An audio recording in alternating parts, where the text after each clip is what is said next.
ओम शांति।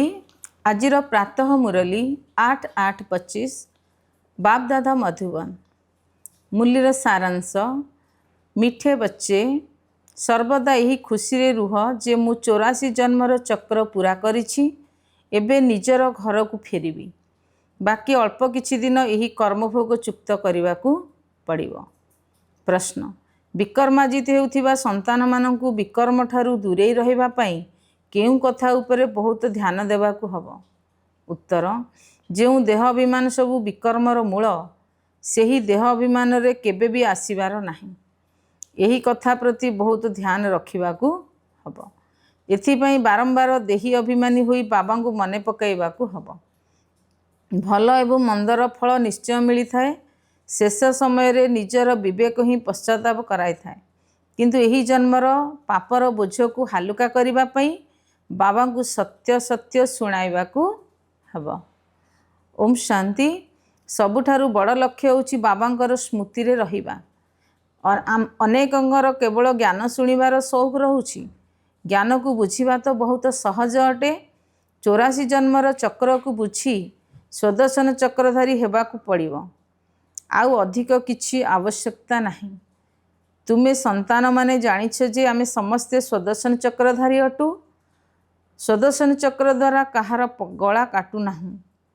जेपरि श्रीकृष्ण निमते देखाइछन्ति, एही लक्ष्मी नारायण विष्णुंकर दुईटी रूप अटंती। कौन तांकर स्वदर्शन चक्र रहिछि? पुणी श्रीकृष्ण को चक्र काहेकि देखाइछन्ति?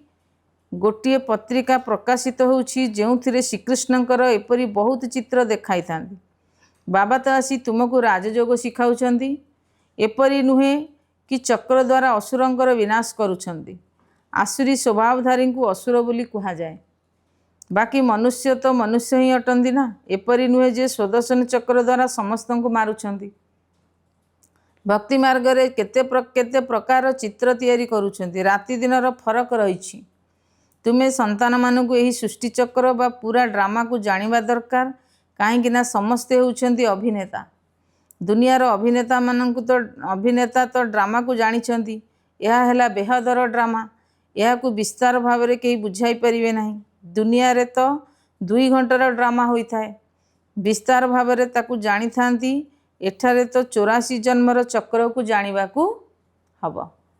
बाबा बुझाउछन्ति मु ब्रह्मांग रथरे प्रवेश करुछि। ब्रह्मांगर मध्य 84 जन्मर कहानी दरकार। मनुष्य मानक बुद्धि रे ए कथा आसी पारिबो नाही।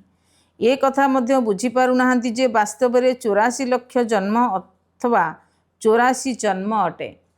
बाबा कहउछन्ति तुमको 84 जन्मर कहानी सुनाउछि। 84 लक्ष जन्म हले तेबे केते वर्ष सुनाइबारे लागि जीवो? तुमे तो सेकेंड रे जानि जाइछ। यह हेउछि 84 जन्मर कहानी। आमे किपरि 84 जन्मर चक्र लगाउछु।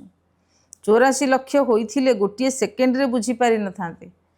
84 लक्ष जन्म नुहे, 84 लक्ष जन्म ही नुहे। तुमे माने मध्य खुशी हेबा उचित। आमर 84 जन्मर चक्र पूरा हैला। एबे आमे घर को जीवु। बाकी अल्प दिन ही कर्मभोग रहिछि। विकर्म भस्म होई किपरि कर्मातीत अवस्था हबो सेथिपई यही जुक्ति बताउछन्ति। बाकी बुझाउछन्ति जे यही जन्म रे जहा कि विकर्म करिछ ताकू लेखि करि देले बोझ हालुका होई जीवो। जन्म जन्मांतरर विकर्म तो केही लेखि पारिबे नाही। विकर्म तो करि आसीछे। रावण राज्य आरंभ हेबा ठारू कर्म विकर्म हेउछि। सत्य जुगे रे कर्म अकर्म हब। भगवान उवाच तुमको कर्म अकर्म विकर्मर गति बुझाउछन्ति। विकर्मजितर संबंध लक्ष्मी नारायण ठारू आरंभ होइछि। सीढ़ी चित्र रे बहुत स्पष्ट भाव रे रहिछि। शास्त्र रे ए सब कथा नाही। सूर्यवंशी चंद्रवंशींकर रहस्य मध्य तुमे संतान माने बुझिछ कि आमे माने ही थिलु। विराट रूपर चित्र मध्य बहुत तैयारी करुछन्ति, किंतु अर्थ किछि हेले जानि नाहांती। बाबांग बिना केही बुझाई परिबे नाही। एही ब्रह्मांग ऊपर मध्य केही अछन्ति ना जी शिखाउछन्ति। जदि कोनोसी गुरु शिखाई थिबे तेबे सेही गुरुंकर केवल ये जने शिष्य तो होई परिबे नाही। बाबा कहउछन्ति पिला माने तुमको पतितरु पावन एवं पावनरु पतित हेबाकू ही पड़िबो। यह मध्य ड्रामा रे निर्धार्य होई रहिछि। अनेक थर एही चक्र को अतिक्रम करिछ, आग को अतिक्रम करी चलिबो मध्य। तुमे होउछ ऑलराउंडर पार्टधारी, आउ कहार आदिरु अंत पर्यंत अभिनय नाही। तुमको ही बाबा बुझाउछंती। तुमे पुणी ए कथा मध्य बुझुछ जे अन्य धर्मावलंबी माने अमुक उमुक समय रे आसुछंती। तुमर तो अभिनय आरंभरु शेष पर्यंत चलीछि।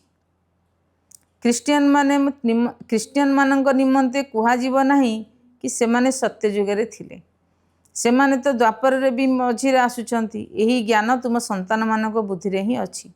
ए कथा काहाकु भी बुझाई पारिबो। अन्य कई सृष्टिर आदि मध्य अंत को जानी नांती, रचयिता को मध्य जानी नांती, तो रचना को किपरि जानिबे। बाबा बुझाइछंती सठिक कथा को छपाई उड़ा जहाजरू सबु जगार पकाइबा उचित। सेही भली पॉइंट्स अथवा विषय वस्तु लेखिबा दरकार। पिला माने कहउछंती काम नाही, बाबा कहउछंती एही सेवा बहुत रहिछि, एठारे एकांत रे बसी एही काम कर। जेते सबु बड़ बड़ संस्था अछि, गीता पाठशाला आदि रहिछि, से समस्त को जागृत कराइबाकू हब, समस्त को संदेश देवाकू हब। यह होछि पुरुषोत्तम संगम युग। जो माने बुद्धिमान होइथिबे से माने तुरंत बुझिबे निश्चय संगम युग रे ही नुआ दुनियार स्थापना एवं पुराना दुनियार विनाश हेउछि। सत्य युग रे पुरुषोत्तम मनुष्य थांती, एठारे आसुरी स्वभावधारी पतित मनुष्य रहिछन्ति। ए कथा मध्य बाबा बुझाउछन्ति। कुंभ मेला हेले बहुत मनुष्य स्नान करिबाकू जाइथांती। काहेकि स्नान करिबाकू जाउछन्ति? पवित्र हबाकू चाहुछन्ति। तेणु जो जो स्थान को मनुष्य स्नान करिबाकू जाउछन्ति सेठाकू जाई सेवा करिबा उचित। मनुष्य मानकू बुझाइबा दरकार एही पानी पतित पावनी नुहे, तुम पाखरे चित्र मध्य रहिछि। गीता पाठशाला को जाई एही पर्चा बांटिबा दरकार। पिला माने सेवा मागुछन्ति, एही कथा बसी लेख। गीतार भगवान परमपिता परमात्मा शिव अटंती, श्रीकृष्ण नुहंती। पुणी तांको जीवन चक्रर महिमा लेख, शिव बाबांकर बायोग्राफी लेख, पुणी स्वतः निजे विचार करिवे। एही पॉइंट्स मध्य लेखिबाकू हब जे पतित पावन किए। एहा परे पुणी शिव एवं शंकरंकर भेद मध्य देखाइबाकू हब। शिव अलगा एवं शंकर अलगा अटंती। ए कथा मध्य बाबा बुझाइछन्ति। कल्प 5000 वर्षर अटे। मनुष्य 84 जन्म नैछन्ति, 84 लक्ष जन्म नुहे। एही मुख्य मुख्य कथा स्वल्परे लेखिबा दरकार, जहाको एही परिचय पत्र को उड़ा जहाजरू पकाई पारिबो, बुझाई मध्य पारिबो। जेपरि एही सृष्टि चक्र एथिरे स्पष्ट भाव में रही अमुक अमुक धर्मर अमुक अमुक समय रे स्थापन होइछि।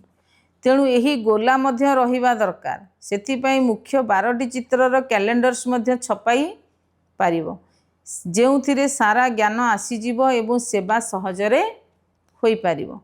यही चित्र बहुत जरूरी अटे। केउ चित्र तैयारी करने को हब, कौन सब पॉइंट्स लेखिबा दरकार, ताकू एठारे बसी लेख। तुमे गुप्त बेशरे यही पुराना दुनिया रे परिवर्तन करुछ। तुमे गुप्त योद्धा अट, तुमको केही जानी नाहांती। बाबा भी गुप्त एवं यही ज्ञान भी गुप्त अटे।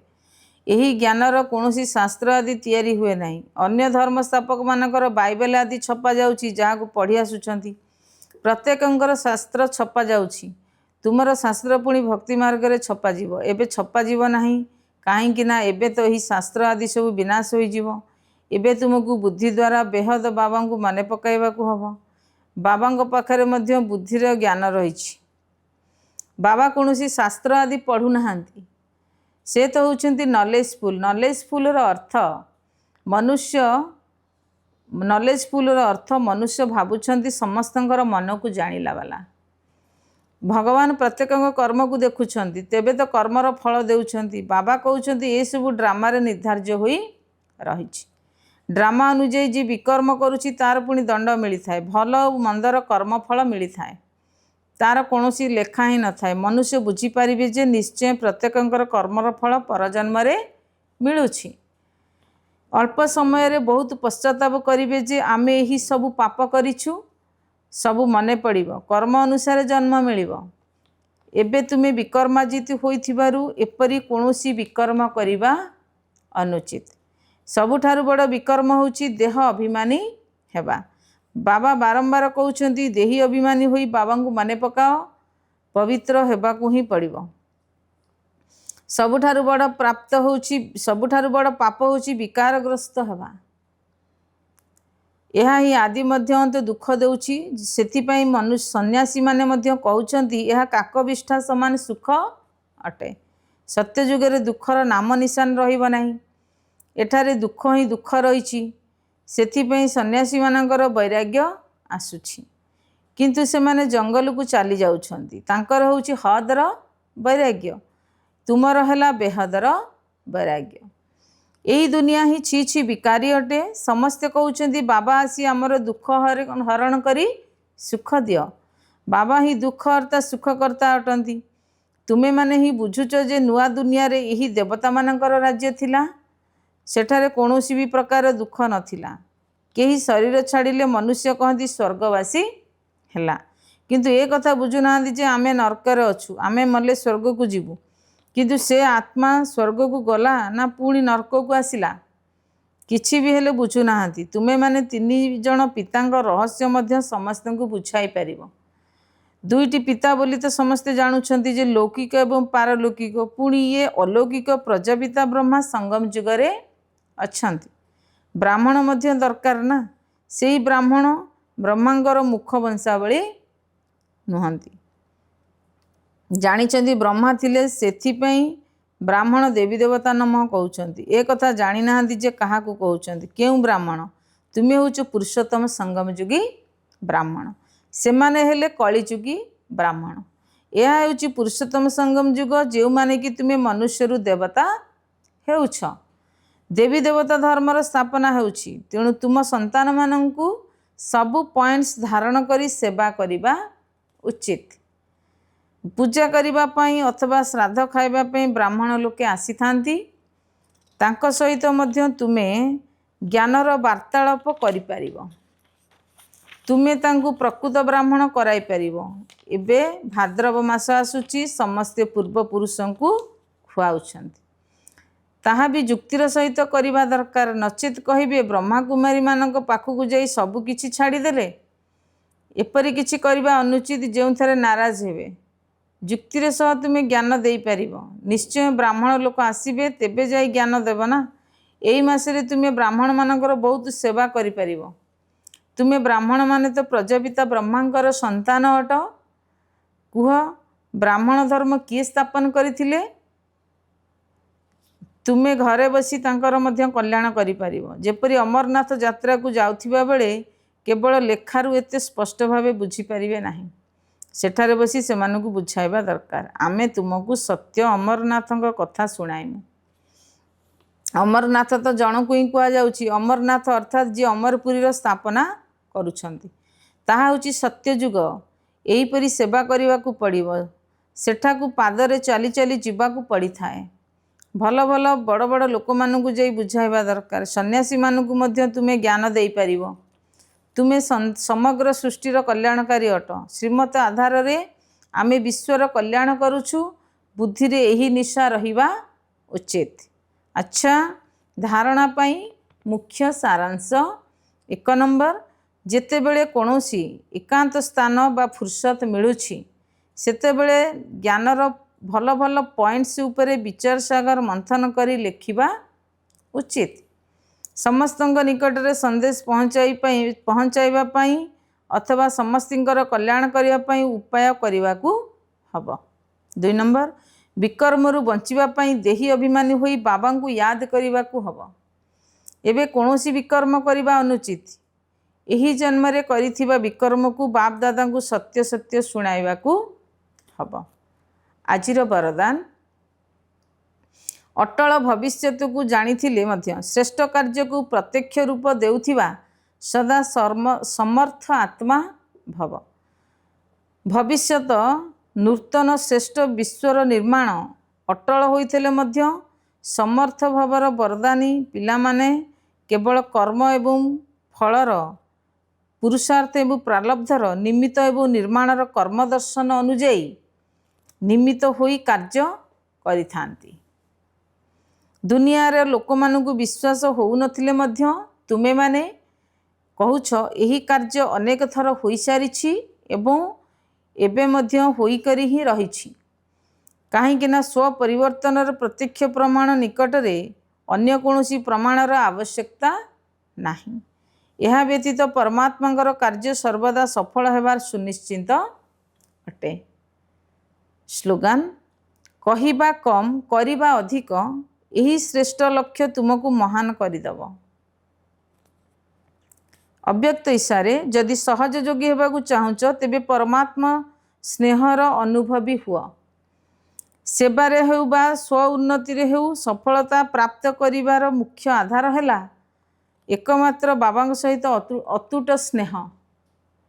ବାବାଙ୍କ ବ୍ୟତୀତ ଅନ୍ୟ କିଛି ବି ଦେଖା ନ ଯାଉ। ସଂକଳ୍ପରେ ବି ବାବା, ବାଣୀରେ ମଧ୍ୟ ବାବା, କର୍ମରେ ମଧ୍ୟ ବାବାଙ୍କର ସଙ୍ଗର ଅନୁଭବ ହଉ। ଯଦି ଏଇଭଳି ଲଭଲିନ୍ ସ୍ଥିତିରେ ରହି କାହାକୁ ଗୋଟିଏ ବି ଶବ୍ଦ କହିବ ତେବେ ସେହି ସ୍ନେହପୂର୍ଣ୍ଣ ଶବ୍ଦଟିଏ ମଧ୍ୟ ଅନ୍ୟ ଆତ୍ମାକୁ ସ୍ନେହର ଡୋରିରେ ବାନ୍ଧି ଦେବ। ଏହିଭଳି ଲଭଲିନ୍ ଆତ୍ମାର ଏକମାତ୍ର ବାବା ହିଁ ଯାଦୁ ମନ୍ତ୍ରର କାମ କରିବ। ଓମ୍ ଶାନ୍ତି।